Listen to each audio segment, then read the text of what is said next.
Hola a todos, espero que estéis bien y dispuestos a aprender un poco más acerca del Islam. Yo soy Xavier Jiménez y os doy con mucha felicidad la bienvenida al episodio número 14 de Decorando. Creo que la última vez que hicimos un capítulo de Decorando, o simplemente un vídeo en Red Corán, fue justo antes de Ramadán. Y aunque sí es verdad que el portal de Red Corán y la página han estado durante esta etapa, la verdad que más activos que nunca, para un dato es donde hemos superado ya los 200 artículos publicados sobre diferentes temas relacionados sobre el Islam y el Corán. Sí que es verdad que hemos dejado un poco abandonado o inactivo este podcast que tanto nos gusta, el de Decorando. Este, como sabéis, ya está siendo subsanado ahora mismo y además lo estamos haciendo con un especial de episodios que empezamos ahora mismo, en este momento, con una serie de capítulos, como digo, con los que, con la ayuda de Dios, vamos a ir grabando durante las próximas semanas. Estos capítulos especiales van a girar en torno a la figura del profeta Mahoma. El profeta histórico es el título que hemos decidido usar para englobar esta serie de episodios en las que, como ya podéis adivinar, vamos a hablar sobre la figura del profeta Mahoma. Para el equipo de Red Corán es de vital importancia poder hacer esto que iniciamos ahora. Como sabéis, en nuestra plataforma estudiamos distintas temáticas del Islam, basándonos siempre en el libro revelado por Dios a través del profeta Mahoma. Hoy en día la figura del profeta y la información que tenemos sobre él viene exclusivamente de los hadices. El Corán, como sabéis, poco nos dice sobre su vida personal. De hecho, el nombre del profeta Mahoma solo se menciona 4 veces. Es verdad que hay unas cuantas veces más en las que se menciona al profeta. En realidad se puede decir que son 25 veces en todo el Corán en la que se menciona de alguna manera, explícita o no, la figura del profeta Mahoma. Un dato que yo veo ya desde un momento curioso. Cierto es que no hay nada malo en poder saber cómo fue la vida del profeta Mahoma, cómo fue su personalidad, qué hizo y qué dijo en determinado momento. Pero también es verdad, y esto siempre me lo he preguntado personalmente, es que ¿qué necesidad tenemos como musulmanes de saber toda esta información?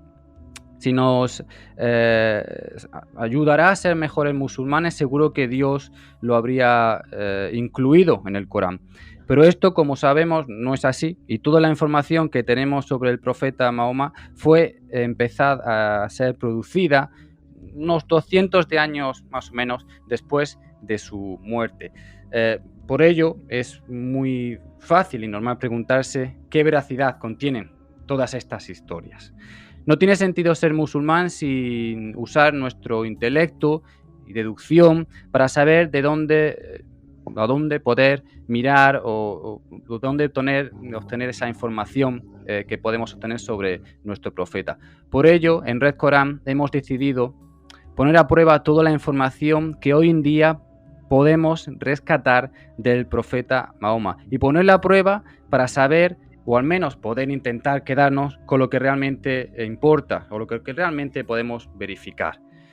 Para ayudarnos a entender y conocer mejor la figura histórica del profeta Mahoma, la verdad que no se me ocurre mejor colaborador que la de nuestro águila canaria, el señor Guiado López, que ha tenido a muy buen ver aceptar este proyecto y de hecho ponerse a los mandos de que este es ya su programa. Aquí un servidor el que os habla, pero a los mandos está el señor Guiado López, al que tengo el gusto enorme de poder saludar desde la otra ventana en las Islas Canarias. ¿Cómo estás, hermano? En la paz con Dios de don Javier, pues muy bien. Y entusiasmado con el proyecto. O sea, esto no a bien, estoy encantado. Lo veo muy necesario.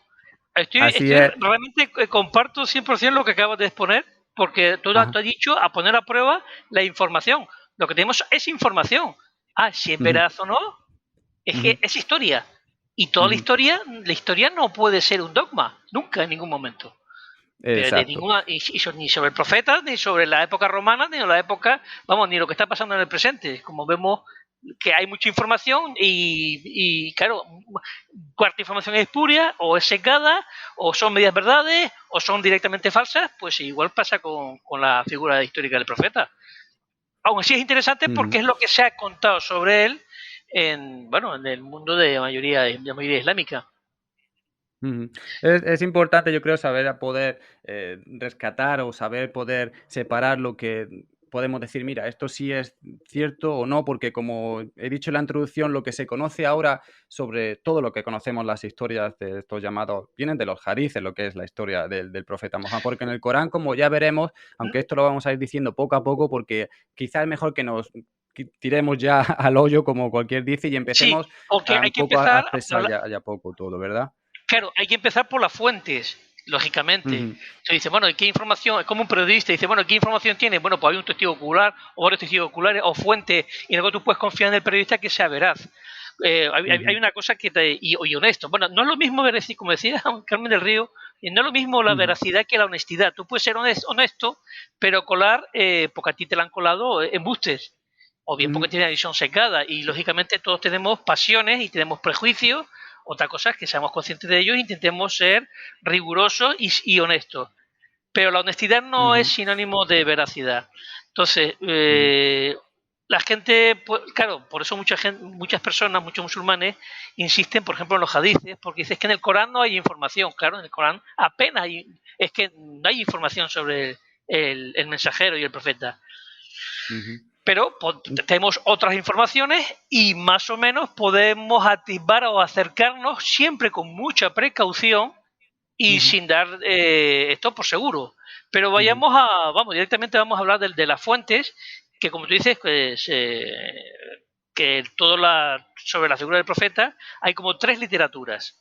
Yo vale, antes estábamos comentando fuera de que podemos poner ejemplo Napoleón. O sea, Napoleón es ujú, una figura histórica, indudable como es el profeta Mahoma. Otros dirán, podemos decir Muhammad o Mahoma. Se puede decir de dos formas sin ningún problema. En España claro, históricamente es Mahoma y no debe suponer problema para ello. Bueno, yo sé que claro, hay algunos algunos correligionarios que no les gusta que se llame Mahoma, pero bueno, nosotros lo podemos emplear porque es como en el mundo hispano se le llama, sin problema sí, sí, sí, alguno. sí, Bien, entonces, Mahoma nació aproximadamente, pues 4 o 5 años, ¿no? En el año 570.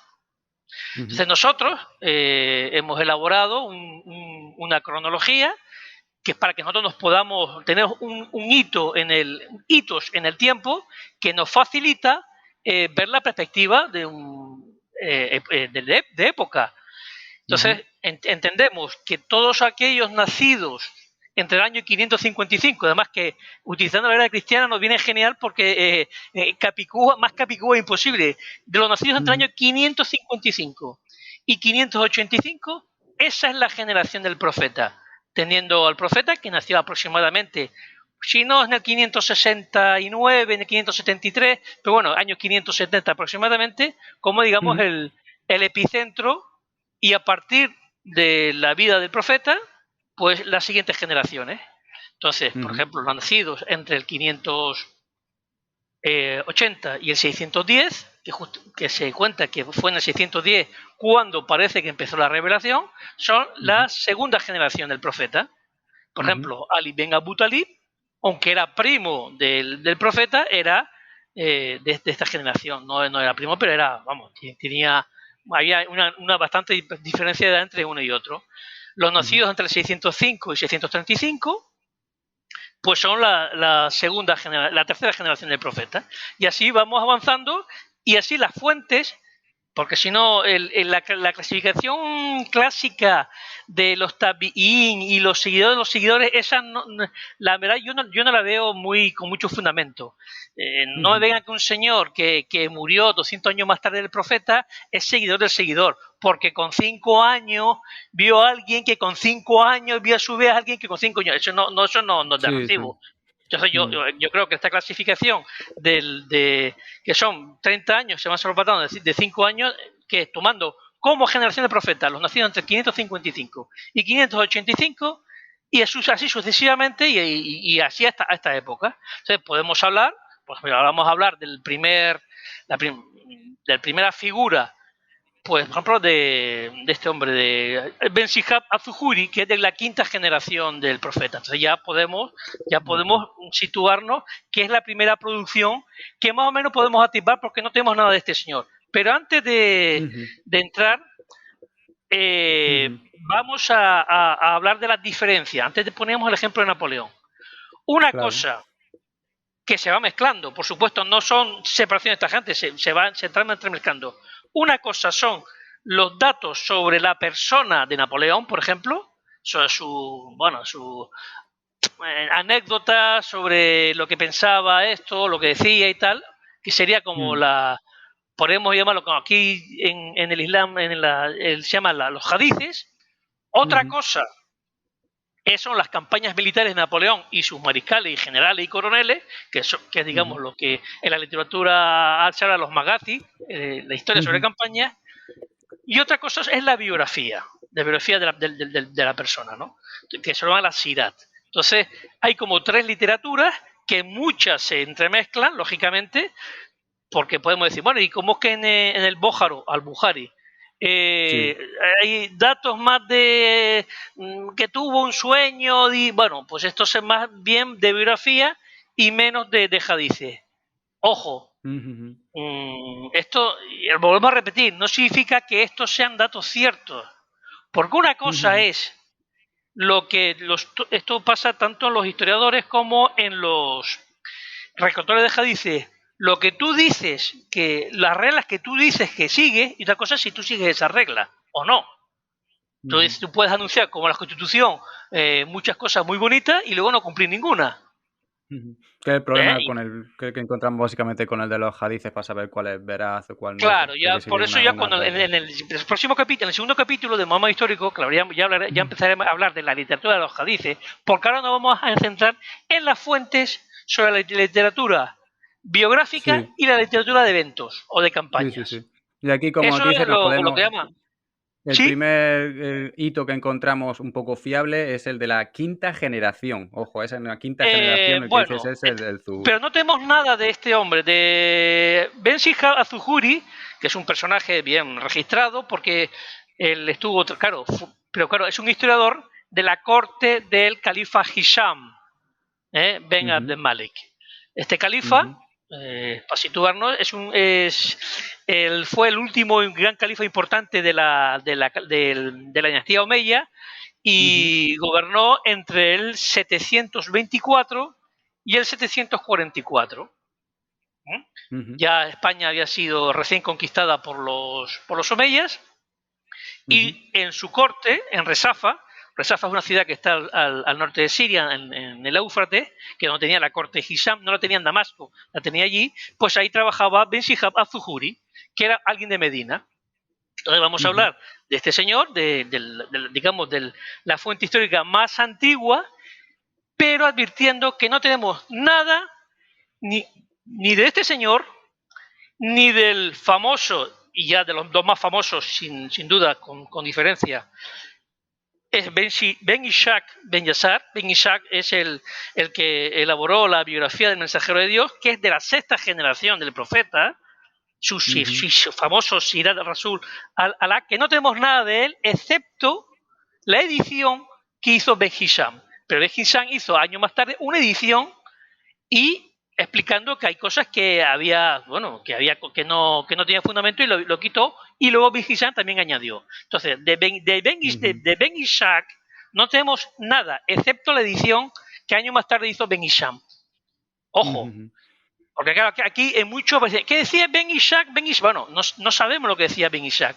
Sabemos lo que dice Ben Hisham, que es Ben Hisham es de la novena generación. Y Ben Ishaq es de la sexta generación.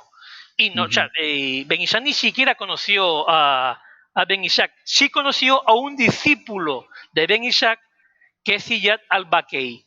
Ziyad al-Bakei ya le puso como en camino, porque Ziyad al-Bakei, discípulo de Ben Ishaq, ya corrigió o editó o revisó el trabajo de Ben Ishaq. Bien, Ujú. esto por un lado. Luego tenemos otro autor famoso, más famoso, los dos más famosos es Ben Ishaq, y luego que es sobre la biografía del profeta, la biografía que le encargó el tercer califa abásida. Esto es importante, relacionar siempre los trabajos históricos de los El tercer historiadores con califa la, Al-Mansur, claro. claro, con los dirigentes políticos. El Sí. Mansor, cuando digo Mansor, evidentemente es el Mansor de Ventalasia, de Oriente Medio, no el español, lógica. Ujú. Entonces, que es el tercer califa y él realmente abásida. Este califa fue del 753 al 775 y, Ujú. es el que funda realmente el califato abasida, es el fundador realmente del califato, no, ni es su tío ni es su hermano menor, que fue el primero. Bueno, Ujú.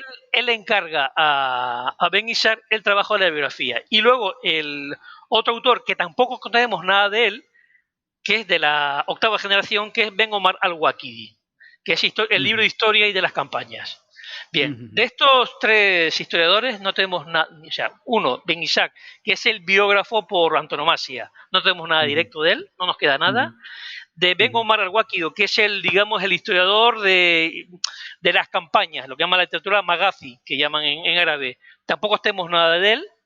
Ujú. Lo que durante siglos se creyó, aunque ya algunos historiadores lo cuestionaban, y ahora se sabe que no es así, el famoso libro, que no es un libro sobre el profeta, sino es un libro sobre las campañas de la conquista de Levante. Levante es lo que es Siria, Jordania, Palestina, Líbano. Ujú. Este libro de historia, no, realmente no es un libro de historia, no lo escribió Ben Omar al-Waqidi, aunque se le imputó se le atribuyó a él, y tampoco es un libro de historia, sino un libro de novela histórica. Ujú. Ojo, porque igual que pasa en la literatura de la historia, digamos, del mundo musulmán, como pasa también antiguamente, muchos libros de historia, ojo, hay que distinguir si son libros de historia o si son novelas históricas. La novela histórica abiertamente pretende entretener, no pretende tanto informar, sino entretener. Y sí, Ujú. de paso te colocan como las películas de Hollywood, vaya, tú una película de Hollywood de guerra, pues tú no puedes enterarte de la guerra como viendo películas de guerra, Ujú. porque casi no tiene nada que ver con ello. Pues esto es igual con con las novelas históricas. El ejemplo que yo pongo para no, Claro. digamos, cargar mucho es el famoso libro de los 12 Césares de Suetonio, que dice que es un historiador del siglo II, una porra común, y perdón por la expresión, para nada. Era un novelista Ujú. histórico. Todos sus libros sobre los 12 primeros Ujú. emperadores romanos son novelas históricas y lo que dice y lo que sueltan más bien son cuentos. Y eso lo puedes Ujú. ver. ¿Y cómo sabías tú que pensaba esto y lo otro Augusto o Calígula? De hecho, toda la mala fama, la visión tenebrosa, terrible que tenemos de emperadores como Nerón o Calígula es a través de las novelas históricas de Suetonio. Pero Suetonio era como este que escribió Juego de Tronos, lo que quería es entretener, Sí.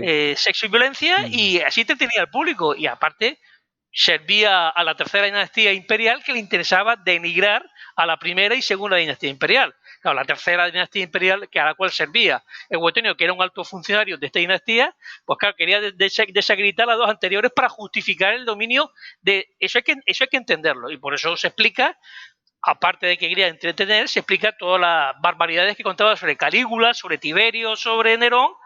Vamos, cosas como que Nerón incendió Roma, que es una falsedad histórica como una catedral. De ninguna manera incendió Roma. Por ejemplo, Ujú. lo pongo como ejemplo de cómo muchas cosas que damos por ciertas no tiene nada de cierta, porque encima lo que quería pretender Suetonio era entretener. Bien, igual que pasa con mucha literatura de magazine o de biografía, lo que quieren es entretener y además colocar Ujú. también un mensaje. Pero claro, ¿cómo colocas el mensaje? Entreteniendo a la gente. No Ujú. obligándole así, tú, aquí la lista de los reyes godos, la gente al final no quiere saber nada. Tú primero Ujú. entretienes con muchos cuentos, que muy divertido, mezcla verdades con invenciones y así, bueno, pero Pero digamos que este famoso libro que se atribuye a Omar al-Waqidi, el libro de las campañas de Siria, no lo escribió él, es una novela histórica, por cierto, la famosa esta guerrera, Jaula, que tiene un nombre en muchos sitios de Emiratos Árabes o Siria. Pues no, esta señora probablemente no existió, y si existió no se dedicaba, no era una guerrera con un sable que iba a ir matando romanos, no tiene ningún fundamento histórico. Pero el libro que tiene este hombre, Omar al-Waqidi, se le conoce, que no conocemos nada de él, es porque al igual que sucede con Ben Ishaq, que es de la sexta generación, y Ben Omar al-Waqidi, que es de la octava, Omar al-Waqidi sí tuvo un discípulo, que es Mohammad Ben Saad, que escribió su libro de las clases principales y tiene extractos, y tenemos que fiarnos de él, del libro de Ben Omar al-Waqidi. Entonces, tenemos que las dos figuras principales, que es Ben Ishaq, que hizo la biografía del profeta, como Ben Omar al-Waqidi, el libro de historia de las campañas, lo que conocemos de él son de discípulos suyos. Ben Ishaq, que lo edita, además lo dice por qué hay cosas que rechaza de Ben Ishaq, y el discípulo de Ben Omar al-Waqidi, que es Mohammed Ben Saad, de la 10ª generación, que en su libro lo que hace es poner extractos del libro de Ben Omar al-Waqidi. Pero aquí ya estamos como dos de literatura, la biográfica por un lado y otra las campañas, que se entremezcla, claro, como se entremezcla con los hadices. Bien. Sí. Ahora tenemos que hablar, ¿sí, dime? Sí, bueno, iba a comentar eso, que aparte este primer, el Ben Asad, el discípulo de Waqidi, que ya los recolectores de los hadices proféticos ya valoran y no muy bien estos primeros. Claro, ahí está. Es que, vamos a ver, ya que yo lo dice, voy a empezar no con Ben Ishaq, sino con Ben Omar al-Waqidi. Bien, vamos, las 3 personas que acabo de citar, que es Ben Shihab az-Zuhri, de la 5ª generación, Ben Shihab az-Zuhri. Luego, de la 6ª generación, Ben Ishaq, el famoso que hizo la biografía encargada por el califa al-Mansur. O sí. Ben Omar al-Waqidi, los 3 eran de Medina.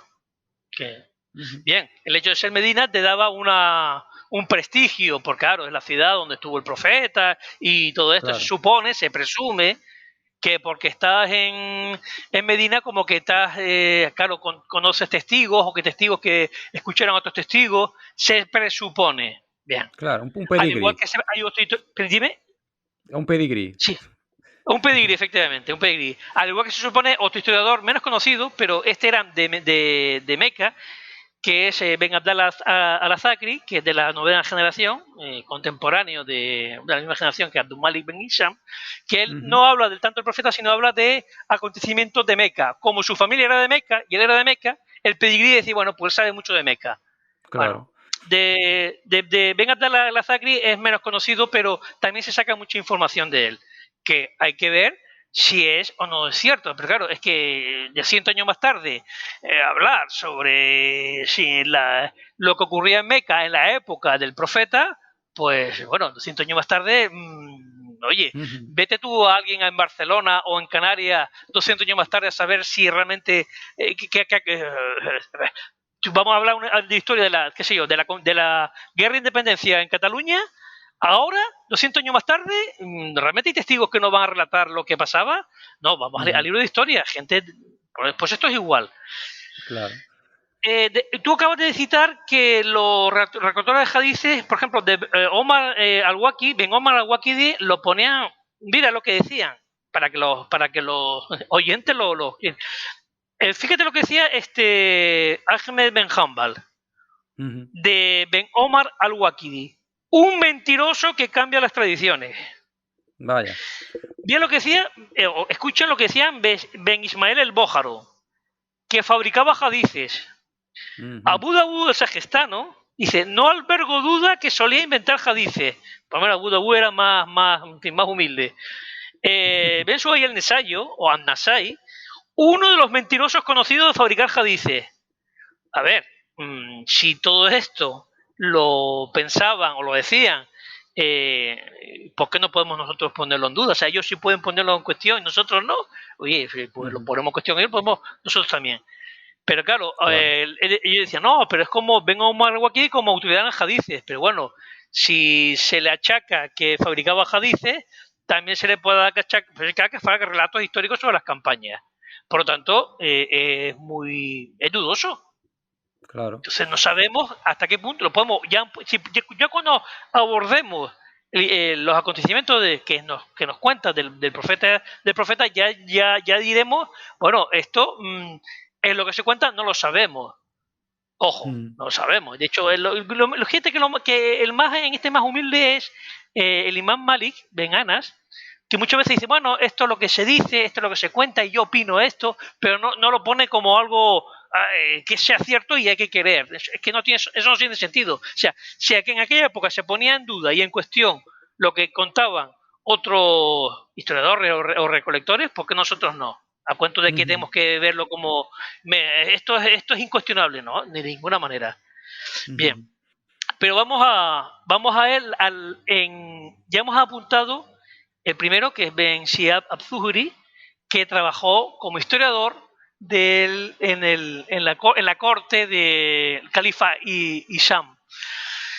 Entonces, claro, sí, de la Umayya. Entonces, claro, trabajó para este señor, Ben Hisham, era de Medina, como hemos indicado, y nació en el año 677. Uno dice, bueno, ¿qué ese año qué significa? No, año 677, para que nos hagamos una idea, él tenía 5 años, porque fue en el 683, 5 años o 6 años, cuando sufrió el primer saqueo, el gran primer saqueo de Medina.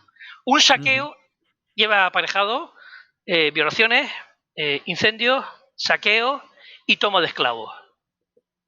Ocurre que Medina, por la segunda guerra de la Fitna califal, sufrió 9 años más tarde un segundo saqueo en menos de 9 años. Eso, o sea, ya si un primer saqueo una ciudad lo deja completamente, ya 2 saqueos en 9 años ya se pueden imaginar. Claro. Y tenía 15 años cuando sufrió el segundo saqueo. Digo, señores, claro, si tú dices, es que de Medina, pero ¿cuántas personas pudo aprender de testigos de una ciudad sometida a saqueo en 2 ocasiones? Porque nos dicen, no, sí, él aprendió de 4 de los 7 juristas de Medina, que eran 4 océanos de conocimiento. Ya luego pondremos en escrito, lo pondremos en el post, pero debajo, porque al final la gente se va a perder si dijo estos cuatro océanos de conocimiento. Bueno, pero esto es o sea, bueno, vamos a ver, ¿qué podían haber contado después de toda esta barbaridad, de todos estos saqueos? Pues el famoso Abdullah Ben Alabas se tuvo que retirar, murió al poco tiempo, no hay o el famoso Urwa Ben Azubayr, hermano, o sea, Urwa, que es uno de los 4 maestros, se presume, de este señor, Urwa era hermano de Abdullah Ben Azubayr, el hijo de Asma bin Abu Bakr. O sea, estos eran sobrinos de Aisha. Como este señor, alguien tan significado que es hermano del califa y que está en contra de los omeyas, ¿cómo va a poder luego quedarse indemne? Bueno, a este señor, por lo menos si no lo matan, lo vigilan muy, muy especialmente para ver qué es lo que cuenta. Y todo esto, claro, por eso tenemos que hablar del entorno histórico. Si no, ¿sabes? Aquí la inmensa mayoría de los musulmanes empiezan a hablar de estos historiadores de Medina y pasan por encima estos 2 saqueos y por supuesto que es una ciudad que luego fue muy controlada por los omeyas. Hombre, como no podía ser menos. Bueno, bien, este también ahí es importante porque él tiene como uno de los 4 maestros, tiene a este hombre que es Abu Salama.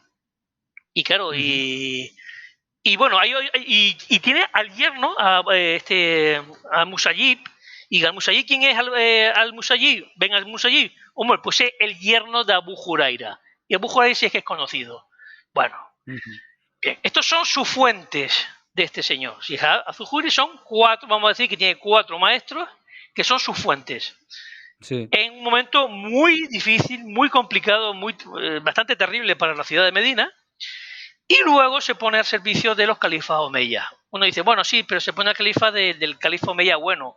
Bueno, según muchos consideran que es Omar II, y sí, por los datos que tenemos, sí pues, podemos decir que fue un hombre justo, que era un hombre que respetaba la libertad de conciencia. Bueno, fue bastante un político bastante presentable por los datos que nosotros reunimos. De hecho, tanto chiitas como sunitas lo tienen por las nubes. Y parece que no va desencaminado pero bueno, pero se puso al servicio de este califa, que sabemos que fue envenenado, asesinado en el 720, después de 30 meses de gobierno, y 4 años más tarde subió su primo Hisham, que estuvo bastante tiempo ya, el último gran califa omeya, y estuvo trabajando para el califa omeya. Hay que tener en cuenta, todos los escritos de este señor se perdieron cuando ya los omeyas entraron al final entraron en una guerra civil entre los propios omeyas. Antes de la revolución abasida hubo una guerra civil entre los omeyas. Bueno, pero no conocemos ningún dato directo de Ben Shiab Abzuhuri. Pero sí conocemos que un discípulo suyo, que era un liberto basorano, Mamar Ben Rashid, que acabó en el Yemen. Y luego, el siglo pasado, se recuperaron unos escritos de un discípulo suyo. De todas maneras, Mamar Ben Rashid, que es de la séptima generación, apenas influye en la literatura posterior, a diferencia de Ben Ishaq y a diferencia de Ben Omar al-Waqidi, que sí que influye en escritos de escritores posteriores. Bien, pasamos ahora al famosísimo Ben Ishaq, Ben Yassar, que también era Medina. Él escribe la biografía del mensajero de Dios por encargo del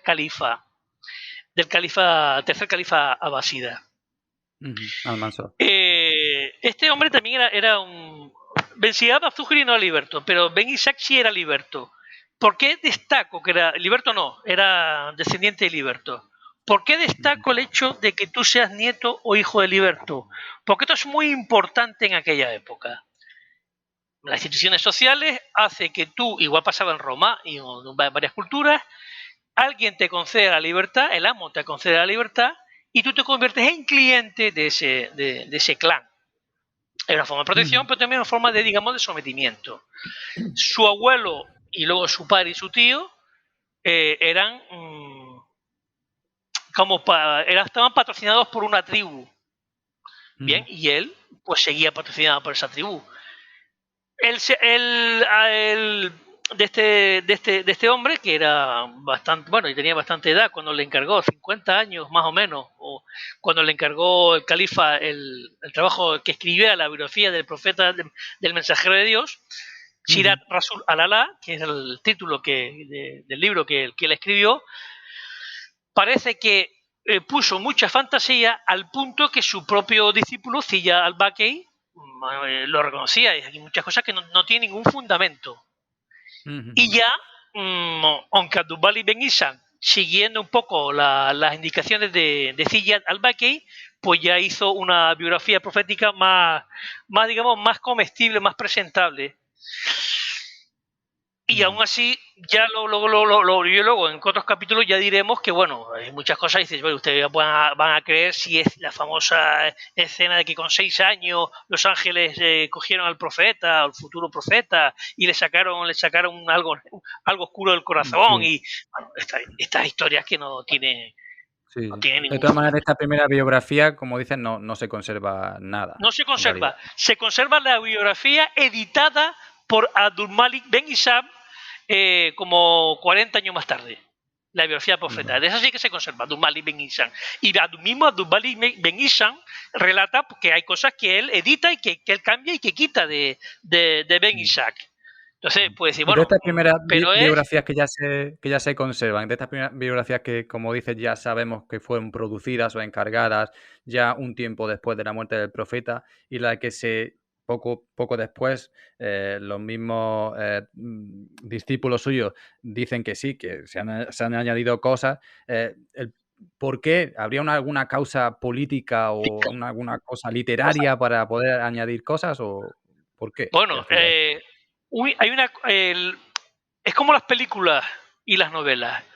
Tú tratas de entretener. Si tú cuentas mucha fantasía y pones pues como historias muy llamativas, la gente Mm, va a leer la obra. Si va a ser un mm, poquito tostón, la mm, gente no lo lee. mm. Entonces tú Sí, quizás entretienes, gran como parte como entretener. decía antes, sí, la lista, que como decías antes, la lista de los reyes visigodos, si te la añado con un poco de fuego y dragones y alguna escena así picante, se convierte en Juego de Tronos.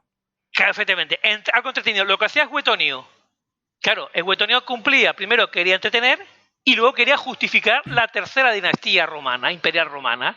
¿Y cómo lo justificaba? Denigrando a las dos anteriores, a la dinastía Flavia y la Vale, vale. dinastía Claudia. Es decir, respetando a los primeros, porque a Julio César y Augusto los respeta. Pero ya a partir de Tiberio ya cuenta unas historias truculentas, completamente falsas, que si en Capri era un depravado que tenía, estaba con niños, todo eso es falso. El pobre emperador estaba retirado en Capri y no quería saber casi nada del mundo. Estaba retirado, era un ermitaño casi. Bueno, ermitaño, digamos, emperador, bien surtido, pero todas esas historias terribles que nosotros conocemos de Tiberio, de Calígula no me y Nerón, en gran Mm, parte lo que se cuenta de ellos es falso y lo conoce, y lo no y la no que es que conocemos, la mm, imagen que tenemos de ellos es la que Suetonio daba. mm, Y claro, la gente sigue. Hoy en día, se puede de casi en 1900 años, sigue la gente dando a Suetonio como un historiador, no, que era un cuentista. Y era un cuentista y era un mm, enemigo de estos emperadores, porque era un servidor, un alto funcionario de la tercera dinastía imperial. Que sí, la tercera dinastía imperial, la de Adriano, la de Trajano y todo esto, Antonio Pío, Marco Aurelio, lo tenemos muy por las nubes. Bueno, mm. habrá que ver si es así. Pero luego la imagen terrible que tenemos de la primera y segunda dinastía es porque el Buetonio proyectó una imagen tenebrosa sobre ella para entretener y sobre todo para colocar una ideas políticas. Mm. Es verdad, Vale, claro, y con los Jadices pasó algo parecido con las recopilaciones que y tenemos, con como los dices ya Jedices va a desde... pasar lo mismo. A ver, claro, y le dirá, oye, eso suena muy aventurado. Estás presumiendo que están falsificando. Tranquilo, vamos a ello. De hecho, no, Sí, sí. Ben Isaac trabaja, evidentemente, escribe una biografía por encargo de Almanzor. Que aquí dice, no, Ujú, porque Almanzor era un mecenas de que quería que no se. Bien, el programa de los abásidas era recuperar el honor del clan hashemita. Sabemos que el profeta pertenecía a un clan, que era el clan Hashemi, ujú, y los omeyas pues, eran enemigos de ese clan. Los abásidas es una rama de ese clan hashemita y que ellos quieren recuperar, y entonces recuperando lo que ellos suponen el honor del clan, de la familia del profeta, pues ellos, porque descienden del primo del profeta, del famoso Abdullah Ben Alabás, eso lo contaremos en el segundo capítulo, es el tercer fuente de hadices. Digo, ños, y pues sí que, no, este señor era un niño cuando murió el profeta. Era su primo, ujú, no, pero tenía la edad de ser su nieto. Y ujú. se contaba un montón de miles de no recuerdo si eran mil, tengo aquí la de este hombre Abdullah, tenemos era el tercero, efectivamente era 1600 narraciones, una pasada. Bueno, Vale.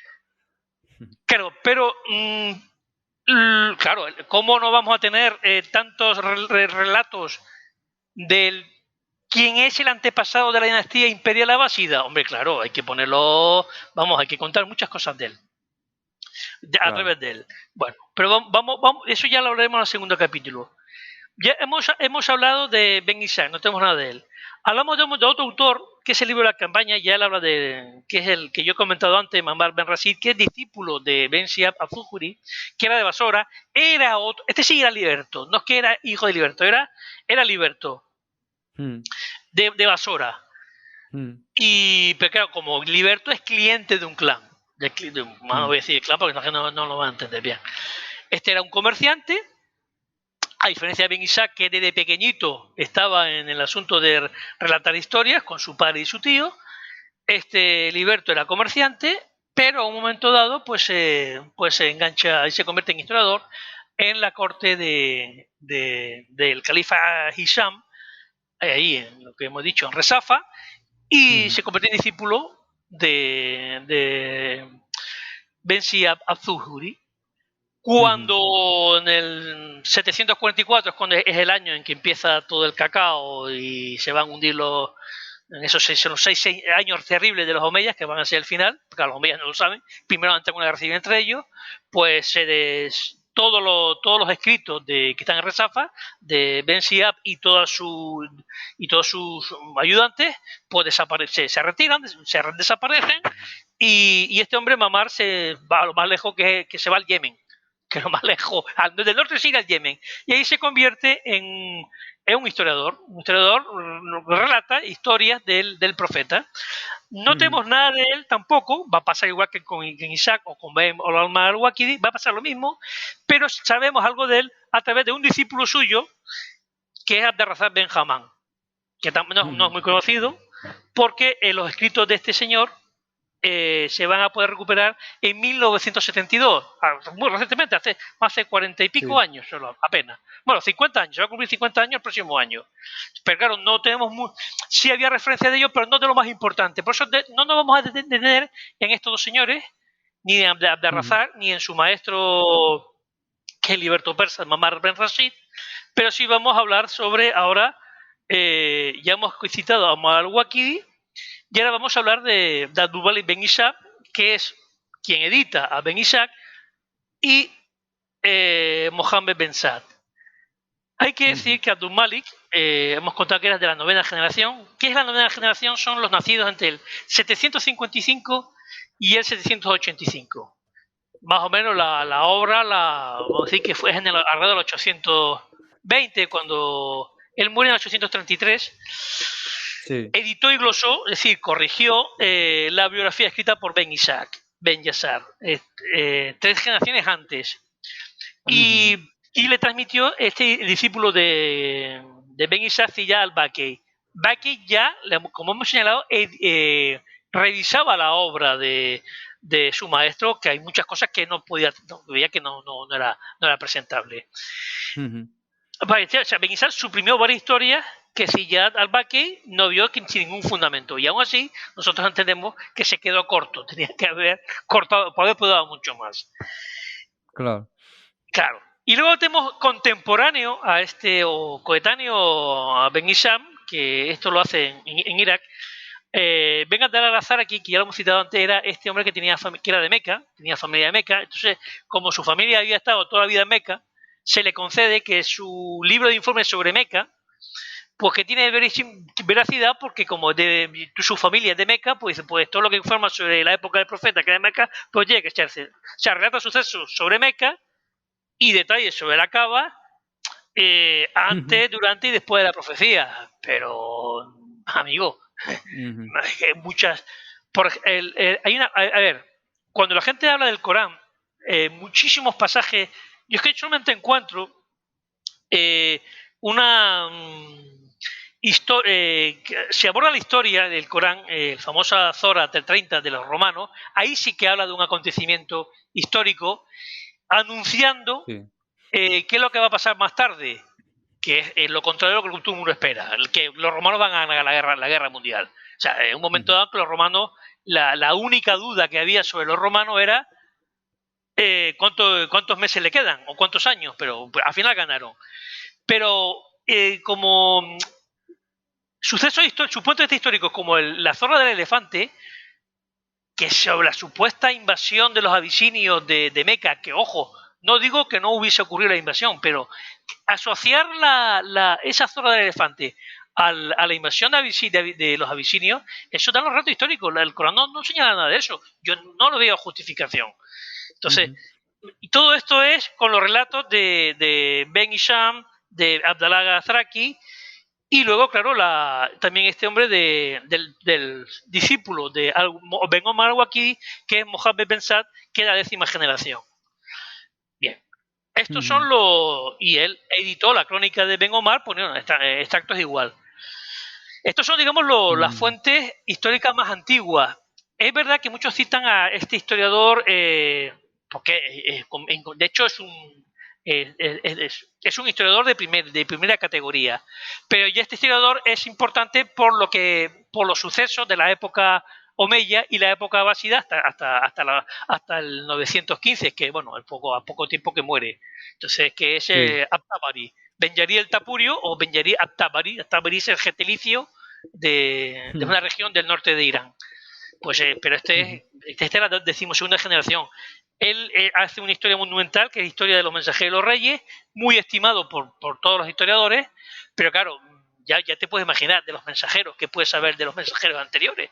Nada. Claro. Del profeta muy poquito. Pero sobre todo la obra monumental de este hombre es importante por lo que vino posteriormente. Y que te ofrece muchísima información, y además parece que él también tuvo la obra de Ben Ishaq, la tuvo delante, porque algunas cosas que Ben Ishaq no cuenta, a través de Ben Ishaq sí la cuenta At-Tabari. Pero bueno, estos son, digamos, las fuentes principales por las cuales que tenemos el mamón histórico. Y bueno, espero que la gente más o menos hayamos hecho un panorama, hemos descrito un panorama de qué fuente es la que se manejan y la que vemos tanto de la literatura de las campañas como la literatura de la biografía. Sí, yo creo que ha quedado descrito muy bien desde el principio. Recordar que estamos hablando un poco de resumen, corrígeme si me equivoco, que el primer dato que nos has aportado es de la quinta generación. Y ya desde esta primera generación, casi desde el primer momento en el que se fabrican, se empieza a poner en duda algunos datos sobre la figura del profeta. Porque aunque son literatura histórica, como dices, está basada principalmente en campañas militares, en las siras, en las magazines. Es verdad que ya cuando se habla de algún dato biográfico, que es lo que estamos intentando aquí un poco sacar, ya Sí. parece que se pone en duda desde el primer momento. Y aún así se empieza una evolución que parece que se edita lo editado, se vuelve a editar lo editado de lo editado, de lo editado de lo editado, así hasta el último, el malagueño Abderrahmán Suhaili, Sí, que del lo ha Fuengirola, señalado. exactamente. Este señor, porque pero esto ya es del siglo XII. Claro, pero Abderramán, el de no deja Fuengirola. de... Sí, pero Sí. no deja de ser eso, una edición de la edición de la primera, sexta Sí, se llama, o quinta generación. Comentarios sobre la biografía profética de Ben Isham. Su mismo libro, su mismo título lo dice. O sea, Sí, sí, comentarios de... a ver, es interesante porque da muchos datos, digamos, hablando de claro. del entorno, pero que él no va a aportar nada nuevo, Abderramán. Bueno, nada nuevo sobre, digamos, alguna información concreta. Es que yo creo que fíjate cómo es. A Tabari, que digo, que no cuestiono para nada su categoría como historiador, sobre Sí, todo sobre la época omeya y abásida, primer claro. siglo y medio de los abásidas. Pero, hombre, que me diga cómo se llama la burra o la mula que llevaba a María la copta, o sea, que la quisiera convertir de hecho, fue la segunda mujer que le iba a dar un hijo. Pues o sea, que solo tuvo hijos con la primera y con esta. ¿Cómo vamos a saber? En el año, o sea, ¿cómo? Vamos a ver, casi 250 años más tarde vas a ver el nombre de la burra que llevaba esta señora de Egipto, que trajo esta señora de Egipto. Hombre, la gente dice, hombre, ¿se sabía cómo se llamaba el caballo del Cid? Hombre, claro, porque para un comandante militar de la Edad Media, el caballo era muy importante y lo llevaba varias veces a la guerra. Pues sí que era normal que se conociéramos o quede registrado, y aún así con duda, el nombre del caballo de Alejandro Magno, el nombre del caballo del Cid, pero, hombre, el nombre de la mula o de la burra que llevaba esta señora en el viaje de Egipto a Medina, hombre, no me vengan con... O sea, son detalles muy, muy, muy sospechosos. Un ejemplo que he puesto, ¿eh? Sí. Son detalles que estamos, gracias a ti, estamos viendo y aprendiendo. Hemos visto en esta primera parte de este, digamos, primer capítulo que has preferido hacerlo en dos partes. La primera ha sido esta, a la que ya si quieres le ponemos el sello de visto bueno. Sí, porque ya Sí, hablamos luego lo de los hadices, las fuentes claro. hadices para el próximo capítulo. Claro, porque si has decidido, me parece muy bien que parte 1/2 sea la que se va a dedicar un poco a las fuentes literarias, sí, pero ya sobre esos dichos, hadices, cuentos, como quieras, como quieras llamarlo, en el que también vas a uno a uno, no, hombre, no, uno a uno te voy a pedir que me cuentes todos los hadices, pero sí a los historiadores y hadicistas, como quieras llamarlo, y que veamos también qué aportaron, si se puede saber algo sobre la vida de nuestro profeta Mohammed sobre ello. Lo vamos a hacer así, ¿verdad? Sí, sí, luego ya hablaremos, digamos, sobre el profeta histórico y ya empezaremos lo que contaban del profeta histórico, efectivamente. Vale, pues lo dejamos así. Me parece que ha sido un muy buen primer capítulo, una primera toma de contacto para empezar a poner papeles sobre la mesa para que todos nuestros oyentes hagan lo mismo. Voy a intentar en el podcast, en el audio, no será posible, pero en el vídeo, que luego colgaré en YouTube, sí tendréis la oportunidad de ver estas notas de Sí, lo campo vamos a que, poner, claro, lo vamos a poner claro, porque y si no así nos todo perdemos. lo podéis ver. Claro, eso va a estar disponible para todos Sí, la vosotros gente dice, para Ben que Isaac, bueno, lo Ben veáis. Isaac es muy conocido, igual que Ben Omar al-Waki son muy conocidos, o Mm, At-Tabari, pero de los otros no apenas se conocen y la gente se pierde, que es normal. Claro, claro, claro. Eh, Querido hermano, muchísimas gracias por este tiempo, por tu trabajo, de No, verdad, no va a haber palabras enormes para agradecértelo. y me queda con hambre para seguir exponiendo. Hasta pronto, Igualmente, don Javier. lo vamos a dejar para nuestro segundo capítulo en el que seguiremos hablando poco a poco. Muchísimas gracias y nos escuchamos pronto. Nos escuchamos pronto, Dios mediante.